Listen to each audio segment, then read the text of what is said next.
सभी को नमस्कार। Newspaper based current affairs BPSC PT mains SA और इंटरव्यू के पॉइंट ऑफ व्यू से आज के इस सीरीज में जो 15 जनवरी से लेकर 20 जनवरी तक का करंट अफेयर्स में डिस्कस कर रहा हूँ। इसके पहले 3 लेक्चर में ऑलरेडी 1 जनवरी से लेकर आपका 14 जनवरी तक का मैं करंट अफेयर डिस्कस कर दिया हूँ। आप नीचे उसका मैं प्लेलिस्ट बना दिया हूँ। न्यूज़पेपर जो भी मैं बता रहा हूँ इस यूट्यूब पर उसका एक अलग से प्लेलिस्ट बना दिया हूँ। उसका लिंक भी आपको नीचे मिल जाएगा। आप वहाँ पे जाके अगर नहीं पहले का देखे हैं तो आप उसको देख सकते हैं। कि इस लेक्चर में मैं सिंपल ये कर रहा हूँ कि बीपीएससी मेंस के पॉइंट ऑफ व्यू से जो भी न्यूज़पेपर आर्टिकल चाहे हिंदी हो या इंग्लिश में आता हो, बाकी खास में बिहार करंट अफेयर्स पीटी के या मेंस के पॉइंट ऑफ व्यू से जो भी आपका न्यूज़पेपर में आता है, 4-5 तरह का जो बिहार में न्यूज़ छपता है, उससे जो भी चीज़ें आपके लिए हो एग्ज़ाम के पॉइंट्स को कलेक्ट करके आपको मैं दे रहा हूं। तो आप इस लेक्चर को जो जब भी कभी आए, अल्टरनेट डे पे जब भी आवे, 1 दिन 2 दिन 3 दिन, क्योंकि डेली अगर मैं बनाऊंगा तो उतना न्यूज़ भी तो नहीं आता, इसलिए 3-4 दिन के बाद ही मेरा लेक्चर आता है, ठीक ना। एक बार आप इसको देख लीजिए, आधा घंटा का समय लगेगा। बाकी इसमें जितना भी मैं क्वेश्चन देता हूँ मेंस में लिखने के लिए, आप उसको लिख कर नीचे एक टेलीग्राम का नंबर दिया, आप वहाँ पीडीएफ सेंड कर सकते हैं। बहुत सारे लोगों ने पीडीएफ सेंड किया, बहुत लोगों की कॉपी में लगभग जितना भी कॉपी आया था मैं सब चेक कर दिया। बहुत लोगों मतलब इसका फ़ायदा उठा। आप भी इसको आराम से इसमें लिख के, अगर आपको लगता है कि मेरा मेंस हैंडराइटिंग बढ़िया नहीं है, आप लिख कर जो आंसर जो सबमिट कर सकते हैं, आपका आराम से चेक हो जाएगा, इसमें कहीं कोई दिक्कत नहीं। बाकी इस पूरे पीडीएफ को अगर आपको लेना है तो नीचे मैं अपना टेलीग्राम का लिंक भी दे दिया हूँ, वहाँ से आप डाउनलोड करके इस चीज़ को पूरा ले सकते हैं। तो आइए आज का ये लेक्चर मैं शुरू करता हूँ। देखिए सबसे पहला जो है इसमें ये जो आपका गौरव वल्लभ जी है, इनका एक आर्टिकल आया था एमएसएमई को लेकर दैनिक जागरण में।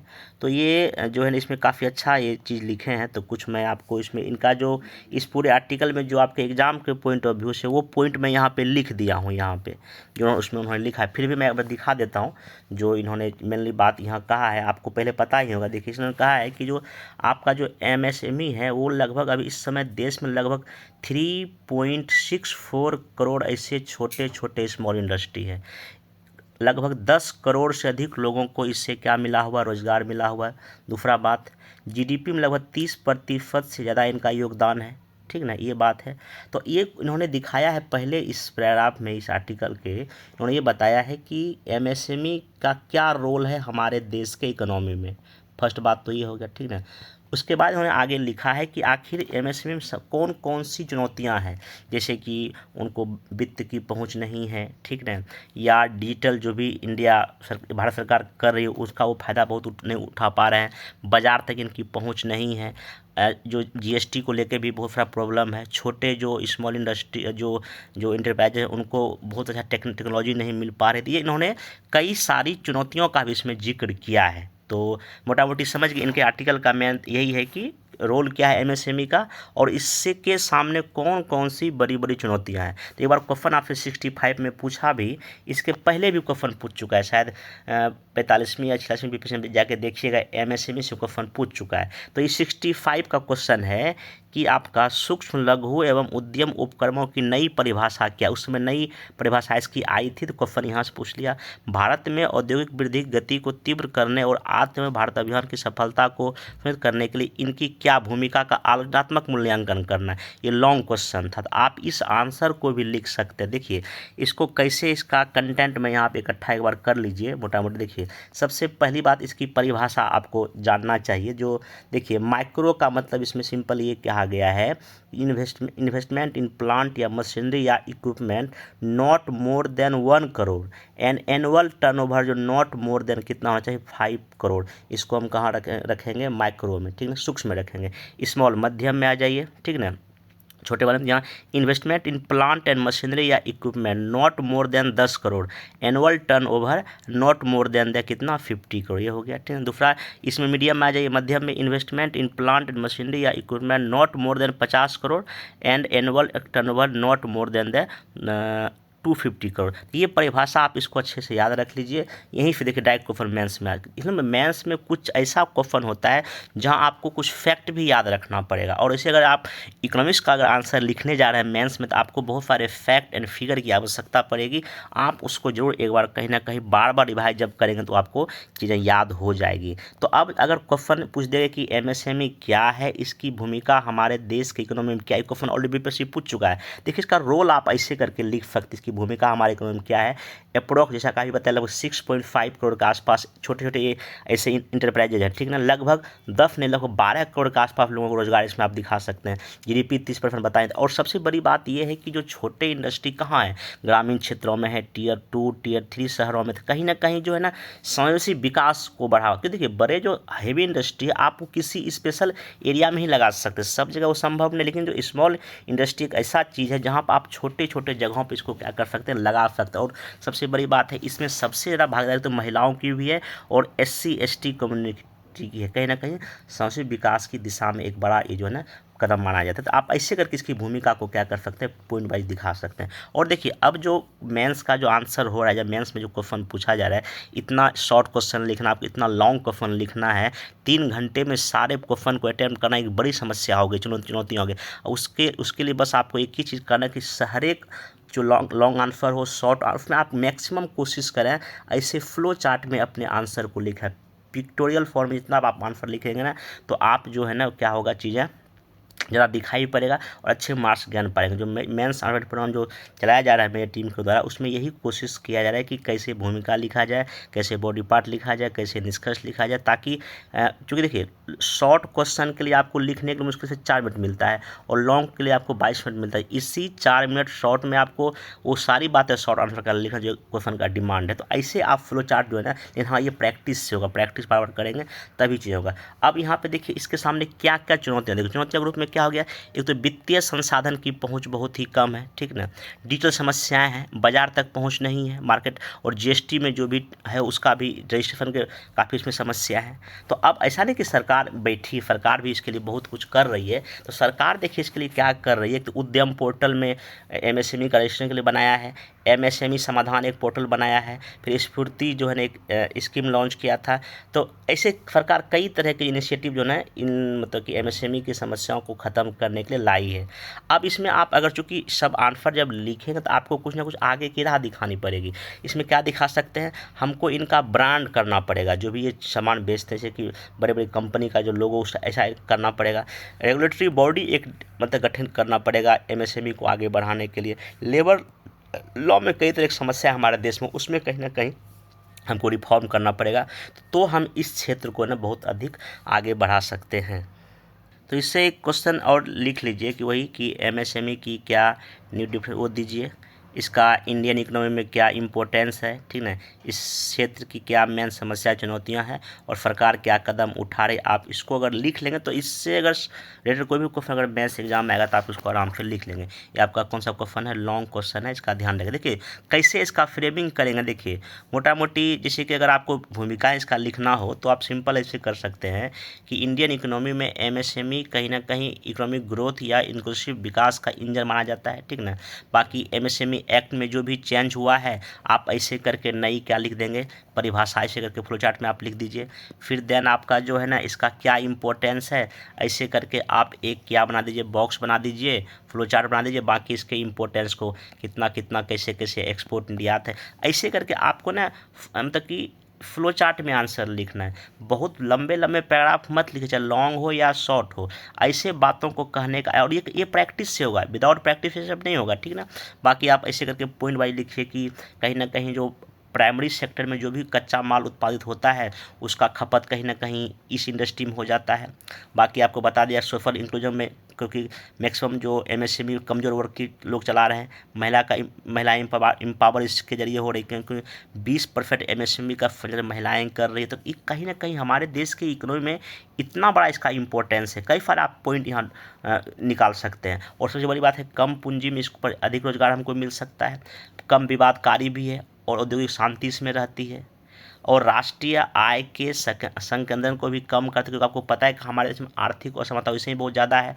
तो एमएसएमई जो भी है ये बराबर आय की भी को भी आगे बढ़ाता है, जानकारी लाभांश प्राप्त करने में काफ़ी सहायक है। तो कई सारे इंपॉर्टेंट हम देखे, हालांकि मैं इसका PDF हिंदी इंग्लिश दोनों में इसका मॉडल डाल दूंगा, एक बार देख लीजिएगा। तो ऐसे करके आप इंपॉर्टेंस लिखिए। कई लोगों का कॉल आता है कैसे आंसर लिखा, तो आप मेरा जो भी लेक्चर यूट्यूब पर भी आ रहा होगा, आप देखते हो कैसे आखिर मेंस में बेहतर आप प्रेजेंटेशन रखा है, तो ये मैं बताने की कोशिश करता हूँ। आप यहाँ सीखिए भूमिका कैसे लिखना है, कैसे यहाँ फ्लो चार्ट बनाना है, इंपॉर्टेंस कैसे लिखना, पॉइंट वाइज लिखिए, ठीक ना। सब कुछ दिखे एग्जाम जो कॉपी चेक करे आपका। इतना लिखने के बाद तब आप यहाँ देखिए कि इसके सामने क्या क्या समस्या है, ऐसे करके समस्या ऐसे बनाइए फ्लो चार्ट, ठीक ना। कि भाई वित्त की समस्या है, तकनीकी समस्या है, निवारण समस्या है, गुणवत्ता क्वालिटी बढ़िया नहीं है, मार्केटिंग का समस्या है, अच्छे उनके पास रिसोर्स नहीं है। तो यहाँ पे देखिए वित्तीय समस्या में कुछ आपके पास फैक्ट डाल दीजिए कि बैंक जो लोन अच्छे से नहीं दे पाती, तकनीकी समझ के आउटडेटेड जो है लोग टेक्नोलॉजी यूज़ कर रहा है, AI का प्रयोग नहीं हो रहा है, डेटा एनालिस्ट का यूज नहीं हो रहा है, रोबोट का लोग यूज नहीं कर पा रहे हैं, मशीन लर्निंग के लोग यूज नहीं कर पा रहे, कहने पीछे हैं। फिर रेगुलेटरी समस्या है, उत्पादन की चुनौतियाँ हैं, ठीक है ना। तो बाकी मार्केटिंग का है, रिसोर्स नहीं, तो ऐसे करके सारे बातों को आप लिख दीजिए पॉइंट में। बाकी आगे के राह में 3-4 पॉइंट दिखा के तब अंतिम में आप आंसर को क्या कर दीजिए, खत्म कर दीजिए। हाँ, अब सरकार के क्या क्या प्रयास है, सरकार का प्रयास देखिए, पहला तो इसमें लिख दीजिए क्या स्किल डेवलपमेंट सरकार कर रही है, अटल इनोवेशन है या स्फूर्ति स्कीम है, PM कौशल योजना है, हुनर योजना है, ठीक ना। फिर आपका सब्सिडी सरकार देने की कोशिश कर रही है, ये लिख सकते हैं यहाँ पे। फिर देना आपका यहाँ पे क्रेडिट में से कि अभी मुद्रा योजना सरकार लॉन्च की है, 1 करोड़ तक ऋण 59 मिनट में देने की बात की जा रही है, 2% सब्सिडी GST रजिस्ट्रेशन में दिया जा रहा है, मार्केटिंग सरकार ई-कॉमर्स के साथ अमेजन और के साथ कहीं ना कहीं समझौता किया गया है, ठीक ना। और बड़ी कंपनी को है उसको कहा गया कि आप कम से कम 25% सामान कहाँ से खरीदें, MSME से खरीदें। तकनीकी पहुंच की सरकार बहुत सारी चीज़ कर रही है, क्वालिटी के लिए zero defect zero effect certification इन लोगों को दे रही है, निर्यात प्रोत्साहन स्कीम है, ईज ऑफ डूइंग बिजनेस का सरकार लेबर लॉ को भी ठीक किया है। तो कहने का मतलब ये है कि इतने तरह के सरकार प्रयास कर रही है, अंतिम में तब आप आंसर को क्या करेंगे, कंक्लूजन कर देंगे। तो कहने में देखिए आप देख सकते हैं कि जो अगर MSME से अगर कोई भी क्वेश्चन आएगा तो आप इस तरह से चीज़ें कर सकते हैं। ऐसे करके अगर लिखेंगे तो क्यों नहीं मार्क्स आएगा। आपको 5 पेज मैक्सिमम मिलता है, तो मेरा मानना ये है कि 400 या 450 शब्दों में आप ऐसे करके मेंस का आंसर को लिखेंगे तो चीज़ें आपके लिए क्या होगा, बेहतर होगा। अब नेक्स्ट चलते हैं आपका ये स्टार्टअप इंडिया, क्योंकि 9 वर्ष इसका हो गया और ये अभी हाल ही में एडिटोरियल भी आया था अमिताभ कांत जी का, स्टार्टअप एंड गो। तो ये सब इसमें क्या क्या है इसको मैं पूरा अच्छे से बताने की कोशिश करता हूँ। देखिए सबसे पहली बात देखिए यहाँ पे न्यूज़पेपर अगर आप लोग पढ़े होंगे तो यहाँ पे ऐसा कुछ फैक्ट दिया गया है कि पहली बात तो कि 2016 में ना के बराबर स्टार्टअप था। आज देखिए इतना स्टार्टअप इंडिया में, इसको देख सकते हैं, इतना 100 से ज़्यादा यूनिकॉर्न हो गया है, ठीक ना। बाकी आज देश के 48% स्टार्टअप में कम से कम एक महिला डायरेक्टर है। ये कुछ फैक्ट, देश के लगभग 95% जिलों में स्टार्टअप्स है। देखिए ये सब कुछ फैक्ट देख लीजिए, इतना लाख जॉब का सृजन हुआ है। तो ये अगर जब आप मेंस का जब आंसर लिखा तो कुछ कुछ ये फैक्ट अगर आप देंगे ना बीच बीच में, आपका आंसर काफ़ी क्या होगा, अच्छा होगा, ठीक है। बाकी इसको लिख के रख लीजिए। अब यहाँ पे एक क्वेश्चन भी मैं बनाया, यहाँ पहले क्वेश्चन ये बन सकता है इसमें कि भारत में स्टार्टअप्स के सामने आने वाली चुनौतियों पर चर्चा करें व उनसे कैसे निपटा जा सकता है। Discuss some challenges that startup face in the India and how can they be overcome. तो यहाँ पे ओवरकम, तो यहाँ पर आप क्या कर सकते हैं कि इसको कैसे क्या क्या इसमें कंटेंट आपको जमा करना पड़ेगा स्टार्टअप इंडिया के। देखिए सबसे पहली बात इसे आप इसे लिख सकते हैं कि स्टार्टअप जो इकोसिस्टम इंडिया में है, भारत अमेरिका और चाइना के बाद दुनिया का 3rd सबसे बड़ा स्टार्टअप इकोसिस्टम तंत्र बन गया है, ठीक है ना। बाकी ये सबसे पुराना डेटा है, नया डेटा आप लिख दीजिए, मैं दिखाई दिया 100 से अधिक यूनिकॉर्न है। अब बाकी लगभग कितना इतना आप स्टार्टअप है, 1,57,000 से ज़्यादा आज क्या है हमारे यहाँ स्टार्टअप है। तो आप इसको थोड़ा डेटा चेंज कर लीजिएगा। बाकी आखिर इंडिया में स्टार्टअप के का विकास का क्यों अवसर है, क्या इसका फैक्टर है, विकास क्यों यहाँ इतना ज़्यादा होगा। देखिए सबसे बड़ी बात यह है, बड़ा हमारे पास बाज़ार है और कंज्यूमर की कोई कमी नहीं है, उपभोक्ता का भी ज़्यादा है। कॉरपोरेट क्षेत्र की संबद्धता है, फेसबुक ने भारतीय स्टार्टअप को वित्तीय अनुदान दिया है। भारतीय अर्थव्यवस्था देखिए तीव्र गति से वृद्धि कर रही है। भारत की अनुकूल जनसंख्या लाभांश है, मैक्सिमम पॉपुलेशन लगभग 25 से 35 के बीच में है। सक्रिय सरकारी सहायता अभी मेनी सरकार कई स्कीम चला रही है, ये दिखा सकते हैं। ग्रामीण क्षेत्रों में इसकी काफ़ी संभावनाएं हैं और सरकार स्टार्टअप इंडिया भी 16 जनवरी 2016 से शुरू किया है, ठीक ना, देश में इनोवेशन और स्टार्टअप को बढ़ावा देने के लिए। तो ये चीज़ें यहाँ पर आप जो है ना एक इतना बड़ा फैक्टर है जिसकी वजह से हमारा यहाँ स्टार्टअप जो है काफ़ी आगे बढ़ सकता है। लेकिन हाँ, इसके सामने भी कई तरह की समस्या आप दिखा सकते हैं, जैसे कि क्षेत्रीय असंतुलन के मुद्दे। देखिए मैक्सिमम स्टार्टअप देखिएगा कुछ ही शहरों में, बेंगलोर में, बम्बई में, पुणे में आ रहा है। छोटे टियर 2 टियर 3 फर्म आपको कम दिखाई पड़ेगा। कहीं ना कहीं डिजिटल डिवाइड की समस्या है, ठीक ना। पहाड़ी ग्रामीण क्षेत्रों में ये लोग स्टार्टअप बहुत कम है। हाँ, ग्रामीण क्षेत्र है लेकिन बहुत कम है, ठीक ना। वित्तीय मुद्दे हैं, रेगुलेटिंग तंत्र बढ़िया नहीं है। तो ये सब कहीं ना कहीं हमारे देश में स्टार्टअप के सामने आपकी चुनौतियां हैं। अब सरकार बहुत सारा प्रयास भी कर रही है, जैसे कि आपका स्टार्टअप इंडिया कार्यक्रम है ही है, ठीक ना। रिसर्च पार्क बना रही है आईआईटी जैसे बड़े बड़े संस्थानों में। पेटेंट के लिए सरकार तीव्र गति से प्रयास कर रही है, कानूनी सहायता भी दे रही है। तो सरकार अपने लेवल पे स्टार्टअप को बढ़ा देगा और भी इनोवेशन का कई सारा क्या कहते हैं स्किल डेवलपमेंट का कार्यक्रम सरकार लॉन्च की है। तो आप उसको भी इसमें क्या कर सकते हैं, एड ऑन कर सकते हैं। तो आप देखिए वे टू फॉरवर्ड क्या करना पड़ेगा आगे का, आप इसमें सिंपल लिखा दीजिएगा। स्कूल सिलेबस के साथ ही इसको जोड़ना पड़ेगा स्टार्टअप को। डिजिटल डिवाइड जो है इंडिया में उसको कम करना पड़ेगा। कृषि में स्टार्टअप को बढ़ावा देना पड़ेगा क्योंकि बहुत अधिक संभावनाएं हैं, या एमएसएमई में हम बढ़ा सकते हैं। तो ऐसे करके जो है ना इंडिया में स्टार्टअप को और बेहतर किया जा सकता है। आप ऐसे करके अगर आप चीज़ों को देखिए, मेंस में क्या है, मेंस का जो भी टॉपिक है, मैं तो बार बार कहता हूँ टॉपिक को पढ़िए, उसका इस तरह से शॉर्ट में एक नोट्स बना लीजिए पॉइंट वाइज, और जब एग्ज़ाम के 2 दिन 3 दिन पहले आप इन सब चीज़ को एक बार रिवाइज कर सकते हैं। यही की पॉइंट आपको याद रहेगा। बहुत कथा कहानी एग्जाम हॉल में अब नहीं लिखना है, की पॉइंट याद है उसी को आप वहाँ लिखिए, आप बेहतर मार्क्स आराम से ज्ञान कर सकते हैं। यही कोशिश मेंस आर्टिकल में कराया जाता है। अब अगला टॉपिक यहाँ पे देखिए है, देखिए आर्टिकल आया यहाँ पे, इस देश से गरीबी जाएगी कितने सालों में, ठीक ना। तो यहाँ पे अभी एसबीआई का एक रिपोर्ट कहता है कि देश में गरीबी लगातार घट रही है।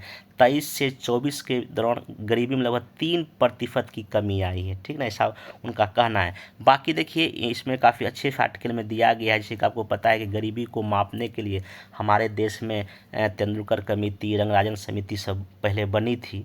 तो तेंदुलकर कमेटी ने काफ़ी कम कर दिया था, ठीक ना, मतलब कि वो पर डे खर्च, इसलिए गरीबी जो है ना काफ़ी कम हो गई थी। फिर आपका रंगराजन समिति आया, ठीक ना। तो हमारे देश में जो है ना गरीबी की परिभाषा आखिर क्या हो, क्या एक मापक हो, उसको लेके काफ़ी चुनौती, मतलब कि कहीं ना कहीं जो तीखी बहस चलती रहती है कि गरीबी का पैमाना क्या हो, ठीक ना। तो इसमें यही सब चीज़ें आपको यहाँ पे मोटा मोटी दिया है, और गरीबी को सरकार ख़त्म करने के लिए क्या क्या सरकार प्रयास कर रही है इसमें ये भी दिया हुआ है। तो मोटा मोटी देखिए आप, इसलिए एक क्वेश्चन देखिए पूछा बीपीएससी 63rd बीपीएससी में काफ़ी देखिए सेम टू सेम, अगर आप इस आर्टिकल को पढ़ के जाएंगे तो आप आराम से इस आंसर को अच्छे से लिख सकते हैं, ठीक है। यहाँ देखा है कि भारत में गरीबी के अनुमान पर चर्चा करते हुए गरीबी के लिए जिम्मेदार कारक की व्याख्या कीजिए। भारत सरकार द्वारा गरीबी दूर करने के लिए कौन कौन से कार्यक्रम चलाए जा रहे हैं। सिंपल आप यहाँ पे एक पॉवर्टी का डिफिनेशन दे दीजिए पहले पैराग्राफ में, ठीक ना, या कोई अगर लेटेस्ट कोई रिपोर्ट है एसबीआई का ही रिपोर्ट फिर स्टार्ट कर सकते हैं। फिर गरीबी को परिभाषित करना पड़ेगा। फिर गरीबी पर अनुमान पर चर्चा कीजिए, चाहे रंगराजन समिति हो, तेंदुलकर समिति हो, या और भी जो कुछ कुछ समिति, कितना प्रतिशत गरीबी भारत में मापी है, 21% या 19% जो भी है, ठीक ना। तो 3-4 आप समिति पर बताएंगे कितना भारत में, और अभी जो मल्टीपल पॉवर्टी इंडेक्स के जरिए भी कितना गरीबी लगभग मोटा मोटी 15% जो भी प्रतिशत है आप वो दिखाइए। तब उसके जिम्मेदार कारक को लिखिए, तब जाके सरकार क्या क्या प्रयास कर रही है वो सारे कार्यक्रम से जाकर आंसर को क्या कीजिएगा, ख़त्म कीजिएगा। तो आपका ये पूरा आंसर हो जाए। देखिए इसको कैसे लिखा जाए मैं बताने की कोशिश करता हूँ।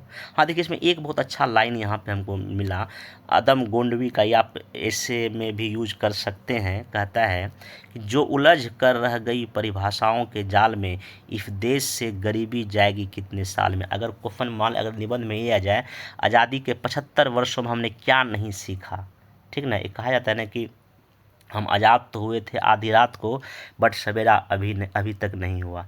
तो ऐसे वहाँ से आप शुरू कर सकते, या ये भी कर सकते हैं, जो उलझ कर रह गई परिभाषाओं के जाल में इस देश से गरीबी जाएगी कितने साल में। एक क्वेश्चन मार्क उठाते हुए कि आज़ादी के 75 साल बाद भी आज भी देश में करोड़ों लोग क्या हैं, गरीबी रेखा के नीचे हैं। तो आज़ादी के 75 साल हमने आखिर क्या सीखा, क्या खोया, क्या पाया?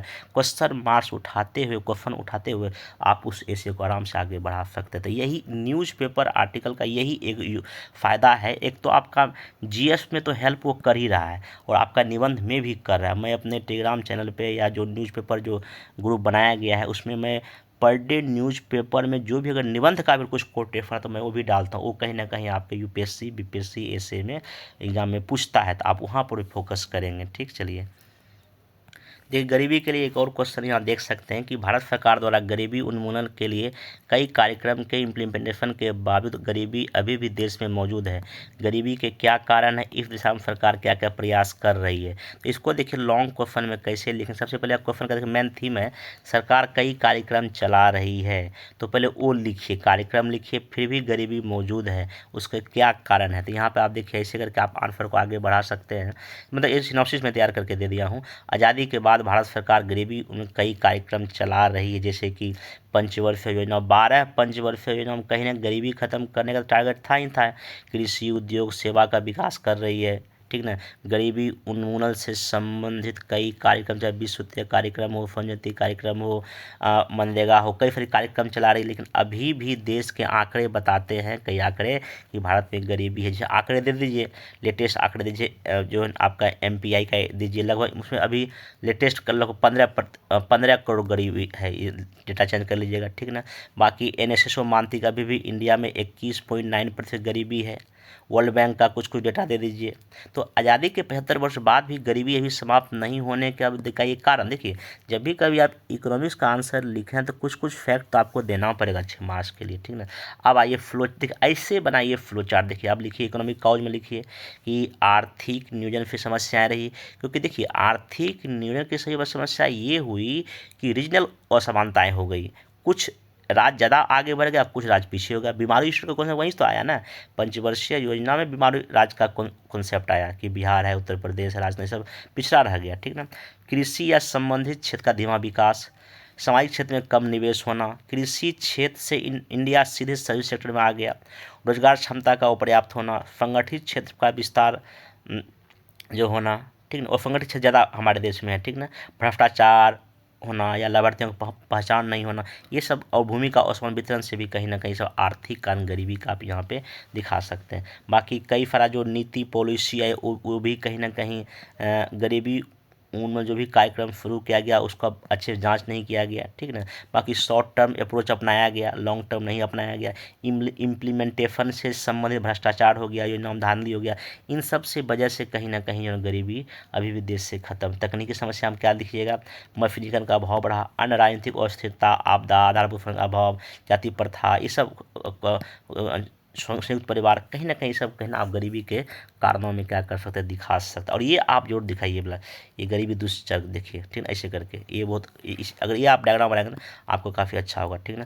संसाधन का अभाव है, कम उत्पादन होगा, बेरोजगारी बढ़ेगी, निम्न आय होगा, कम बचत होगा, कम निवेश होगा, आर्थिक कम होगा, फिर लोग गरीब है। ये दुष्चक्र है। ऐसे आप डायग्राम जो है आराम एग्जाम में बना सकते हैं, ठीक ना। चलिए बाकी देखिए आप कुछ कुछ जो इंडिया में कैसे कैसे गरीबी कितना कितना कम हुआ, ऐसे करके आप इसको लाइन ग्राफ में भी दिखा। ये तो आप कितना अपने आंसर को अच्छा बनाते हैं वो डिपेंड करता है, ठीक ना। अब यहाँ कारण में आप यहाँ पर ऐसे भी फ्लोचार्ट बना सकते हैं, ठीक ना। देखिए मेंस आंसर राइटिंग का यही है कि आप कई तरीके से आंसर को लिखा, और मैं यही बताने की कोशिश करता हूँ अपने मेंस आंसर राइटिंग में कैसे फ्लोचार्ट डायग्राम में देखिए आप मैक्सिमम मार्क्स ज्ञान। बाकी वही सब पॉइंट है यहाँ पे, इसको इसका पीडीएफ में शेयर कर दूंगा, आप वहाँ से इसको जाए ना देख लीजिएगा। बाकी देखिए सरकार का जब भी कभी कार्यक्रम लिखें, देखिए एक तो आर्थिक विकास है, जीडीपी में वृद्धि करके सरकार गरीबी खत्म करने का प्रयास कर रही है, राजकोषीय कर अनुपालन के द्वारा करने की कोशिश करता है, निरंतरानुमान कार्यक्रम चलाती है, और कई अन्य उपाय जनसंख्या कंट्रोल, लैंड रिफॉर्म सब सरकार करती है। ऐसे करके ना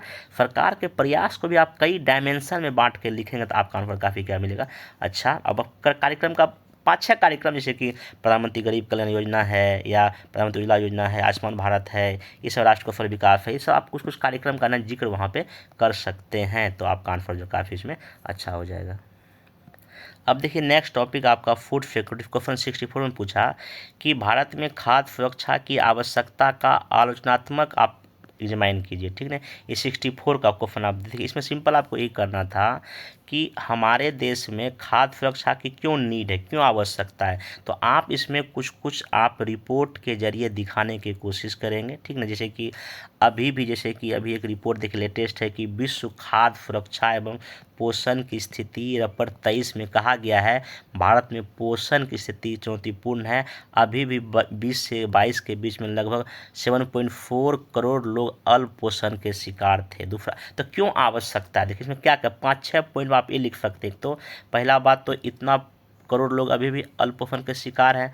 अभी भी ग्लोबल हंगर इंडेक्स में इंडिया का रैंकिंग 100 से भी नीचे है, ये दिखा सकते हैं, ठीक ना। उसके बाद यहाँ पे हमारे यहाँ इतनी अधिक आबादी है, जनसंख्या लाभांश है, उनको हेल्थ सुविधाएं देनी जरूरी है, उनको हेल्दी रखना जरूरी है, तब ना वो जनसंख्या लाभांश बन पाएंगे।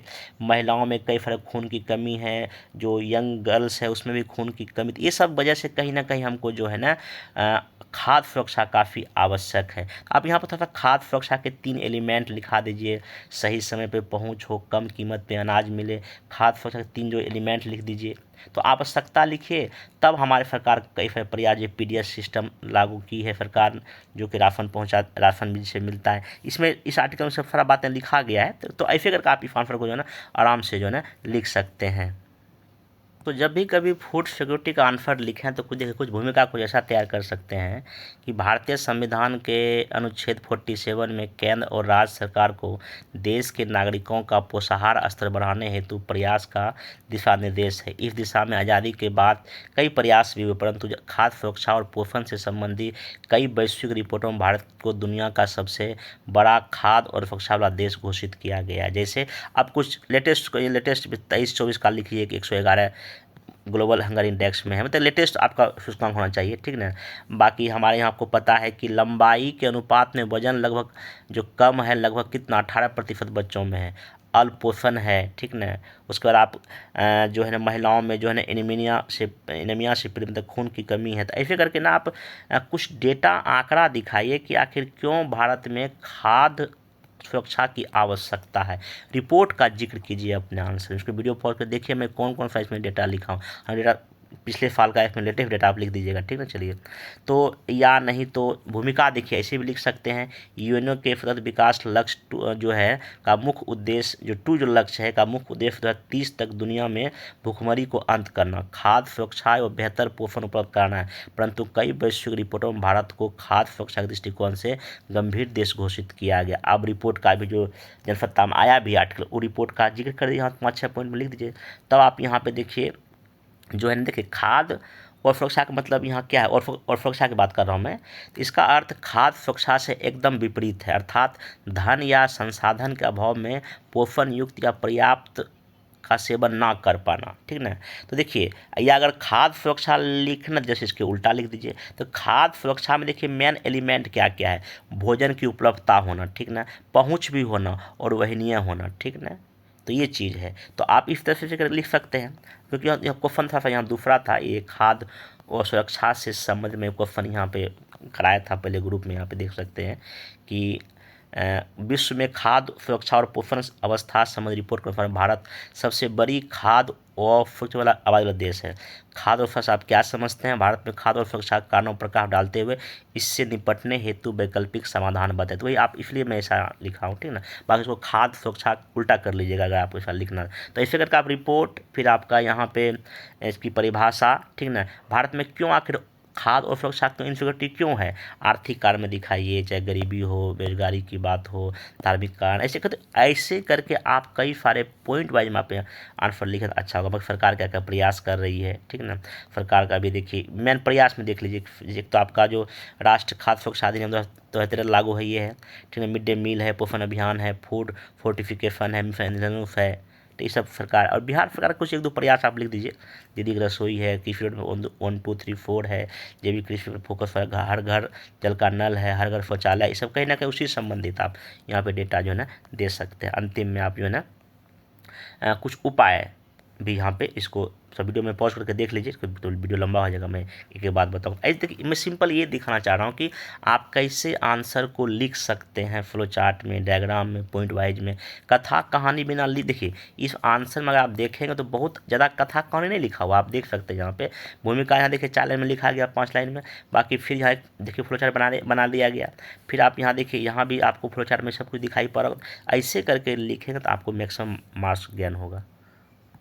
तो ये जनसत्ता का आपका था, ये क्या कहते हैं आर्टिकल, एडिटोरियल था, ये सब बात जो मैं बता, देखिए सब वही लिखा हुआ है। फर्क देखिए यहाँ पे कितना क्या घटा है, देखिए सरकार का यहाँ कुछ कुछ स्कीम का भी चर्चा, यहाँ देखिए प्रधानमंत्री गरीब जन कल्याण योजना का बातचीत किया, PDF का यहाँ बात किया। तो मतलब कि देखिए जो भी चीज़ मैं यहाँ पे डिस्कस मेंस के रिगार्डिंग कर रहा हूँ, तो इसको इस एडिटोरियल में जो भी इम्पोर्टेंट बात है वही मैं आपको बताने की कोशिश करता। देखिए यहाँ पे आपका MPI का भी जिक्र किया गया है, ठीक है ना। आप इसको PDF को पढ़िए, या नहीं तो जो चीज़ें मैं अभी डिस्कस किया आप वो भी लिखे तो आपका आराम से हो जाएगा।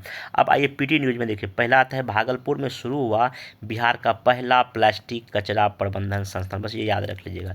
केंद्रीय मंत्री नड्डा जी ने ऑनलाइन किया उद्घाटन। भागलपुर सिपेट के माध्यम से भारत विश्व की तीसरी बड़ी आर्थिक महाशक्ति, तो सिंपल आप ध्यान रखिएगा, ये कहाँ बना है, भागलपुर में। Institute of petrochemicals engineering technology CIPET Bhagalpur, मतलब ये आपका कचरा प्रबंधन का ये आपका संस्थान है, इसको ध्यान में रख लीजिएगा। नेक्स्ट चलते हैं, ऑल इंडिया जो है ना आपका, all India civil services kabaddi में बिहार की महिला टीम क्या बनी, चैंपियन। ये नई दिल्ली के त्यागराज स्पोर्ट में। तो ये PT के पास इतना आप फैक्ट अपने आंसर में लिख लीजिए, आपका इसमें हो जाएगा, ठीक। चलिए नेक्स्ट चलते हैं, आपका यहाँ पे हाँ, एक क्वेश्चन एक कभी कभी ये पूछ सकती है, कभी रश्मि कुमारी हाल ही में किस खेल से संबंधित है, तो देख लीजिए किस खेल से संबंधित है, ठीक ना। आप यहाँ पे कबड्डी इनका याद रखें। बाकी अभी आपको अखिल भारतीय पीठासीन प्राधिकरण सम्मेलन 19 से लेके 21 जनवरी के बीच में हो रहा है, और ये 43 वर्षों के बाद हो रहा है, और ये 85 नंबर का ऐसा पीठासीन पदाधिकारियों का क्या है, सम्मेलन है। ये PT में आपका फैक्ट में ध्यान रखिएगा, पूछा जा सकता है। बाकी नालंदा विहार और साइक्लोपियन वॉल का लीडार सर्वे होगा, ठीक है ना। तो प्राचीन नालंदा महाविहार आप लोग जानते ही हैं, और साइक्लोपियन वॉल जो है ये विश्व की सबसे पुरानी सुरक्षा दीवारों में शुमार है, ठीक ना। इसका निर्माण जरासंघ ने कराया था। तो इसका ना ये लीडार सर्वे होगा। लीडार सर्वे का सिंपल सा मतलब ये है कि इसमें लाइट डिटेक्टिंग एंड रेंजिंग, लीडार एक रिमोट फेंसिंग तकनीक है, रिमोट फेंसिंग तकनीक और GPS का प्रयोग करके जो है ना इसका सर्वे किया जाएगा, बस इतना ध्यान रखिएगा। मतलब किसका किया जा रहा है ये एग्जाम में पूछा जा सकता है। बाकी एक और न्यूज़ PT के लिए है कि बिहार पहला ऐसा राज्य होगा जहां हर जिले में नवजात शिशु इकाई होगी, बस ये PT के लिए इतना ध्यान रखिएगा, इसमें आपका चीज़ें हो जाएगा। बाकी ये मेंस में हालांकि पूछा जा सकता है, जैसे देखिए ड्रोन की खरीदारी पर किसानों को 60% अनुदान दिया जाए, तो क्वेश्चन ये सिंपल पूछा सकता है कि कृषि में ड्रोन की उपयोगिता का आलोचनात्मक वर्णन कीजिए। आप इस आंसर खुद से लिखिएगा, शॉर्ट में लिखिएगा, ठीक ना। तो आज के इस लेक्चर में बहुत सारा मैं मतलब कि एक तो गरीबी से संबंधित आपका नहीं, सॉरी इसमें हाँ सबसे पहला जो मैं मेंस के पॉइंट ऑफ व्यू से आपको बताया वो बताया MSc में बताया, ठीक ना, वो बहुत इंपॉर्टेंट आपके लिए, उसका आंसर आप लिख सकते हैं। दूसरा जो है आपको मैं बताया कि स्टार्टअप से संबंधित बताया, ये भी काफ़ी इंपॉर्टेंट टॉपिक आपके 70 के लिए हो गया। गरीबी तो हमेशा इंपॉर्टेंट रहता ही रहता है। बाकी मैं आपको खाद्य सुरक्षा या खाद्य और सुरक्षा के बारे में भी बताया। तो 4 टॉपिक मेंस के पॉइंट ऑफ व्यू काफ़ी इंपॉर्टेंट। बाकी आपको मैं PT में भी 5-6 न्यूज़ बताया जो कि आपके एग्जाम के लिए इंपॉर्टेंट हो सकता है 71 PT के लिए। बाकी अगर 70 BPSC मेंस की आप तैयारी कर रहे हैं, अगर आपको लगता है कि नहीं अभी भी कुछ कमी है, तो 70 BPSC mains foundation batch already start है। 8 जनवरी से आप इसमें इनरोल हो सकते हैं। 70 आप सिर्फ आप आंसर राइटिंग करना चाहते हैं तो 70 BPSC मेंस प्रोग्राम भी 8 जनवरी से शुरू है। BPSC ऐसे स्पेशल बैच भी चल रहा है, आप इसको ज्वाइन कर सकते हैं। 71 के लिए जो अभी PT के जस्ट बाद हम लोग शुरू करेंगे, लगभग 30 जनवरी के आसपास। आप अगर 71 की तैयारी करना चाहते हैं तो जो भी आपको अगर बैच चाहिए तो आप इस नंबर पे कॉल करके डिटेल जानकारी ले सकते हैं। तो अभी आज इस मतलब आधा घंटा अधिक लेक्चर हो चुका है, तो इसमें इतना ही।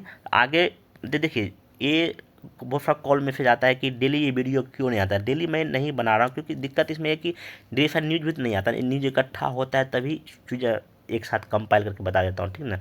तो काफ़ी जो इम्पोर्टेंट सब न्यूज़ का वीडियो बनाने की ज़रूरत तो है नहीं, जो एग्जाम में चाहे पीटी में हो या मेंस हो वही मैं बताने की कोशिश करता हूँ। नेक्स्ट लेक्चर में इसमें ये शामिल करूँगा, कुछ निबंध का भी मैं इसमें डिस्कस करूँ, चाहे बिहार स्पेसिफिक निबंध हो जाए या ऐसे भी फिलोसफिकल इशू के ऐसे हो जाए, या जो भी है जो भी न्यूज़पेपर में आता है तो उसको भी मैं यहाँ पे शामिल करूँगा। तो अब हम लोग मिलेंगे नेक्स्ट वीडियो में। हाँ, एक और डीआई का भी जो आपका जो है ना लेक्चर मिल जाएगा, 3 बना चुका हूँ, बाकी कल वो मिल जाएगा। उसके बाद टेलीग्राम मेरा चैनल ज्वाइन कर लीजिए, वहाँ पर आपका बहुत सारा प्रैक्टिस क्वेश्चन भी मेंस के लिए मिल रहा है, वहाँ मॉडल आंसर आपको मिल रहा है, बाकी जो भी पीडीएफ में देता हूँ वहाँ आपको वहाँ से मिल जाएगा। तो बने रहिए, मिलते हैं नेक्स्ट वीडियो में। Thank you.